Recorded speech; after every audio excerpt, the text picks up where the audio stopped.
There's something that each and every one of us can do to mitigate climate change. Starting from today, if 7 billion people just choose one new thing, it's going to make a huge difference. I'm Lydia, and I work for Free Tree Society here in Kuala Lumpur, Malaysia.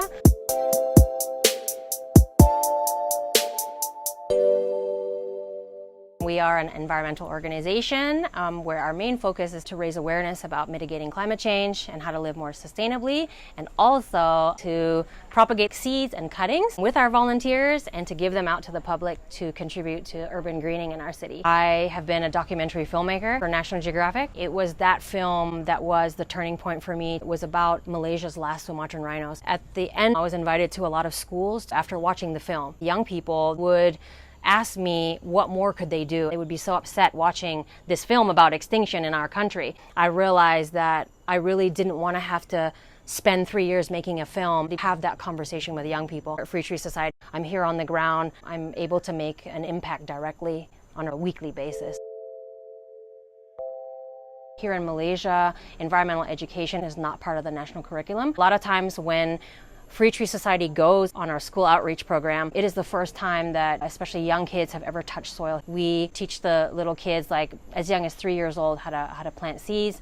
And so it's a really great program to introduce the love of nature to them. I would say that there is growing awareness in terms of environmental conservation, but there's a long way to go. It really starts from home and from schools. That's why what we do is so important, because we fill that very crucial gap.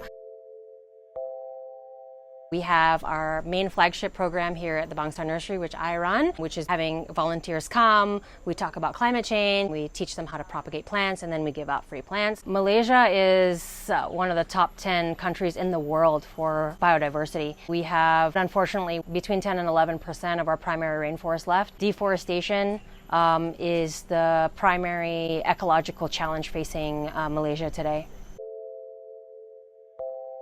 Wildlife has no choice but to come to urban areas, and so that's one of the biggest reasons why it's important for us to maintain green spaces. Without pollinators, we wouldn't have a lot of the things that we're currently eating now because of a reduction in pollinators. About 500,000 human beings are now dying each year.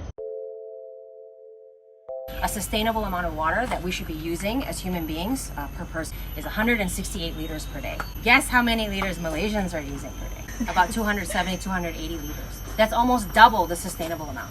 Installing a rainwater tank is one of the most sustainable things that you can do as an individual to reduce your carbon footprint and your impact on the planet. So the best thing that you guys can do now that you're educated is you can no longer be an unsustainable water waster in Malaysia anymore.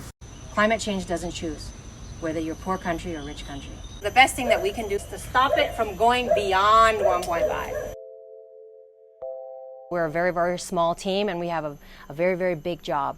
The more volunteers that we have, the more good that we can do for our environment. We encourage volunteer work here, and we often need help with grant applications or research. And let us know if you're free for a couple of months that you guys could help us out remotely.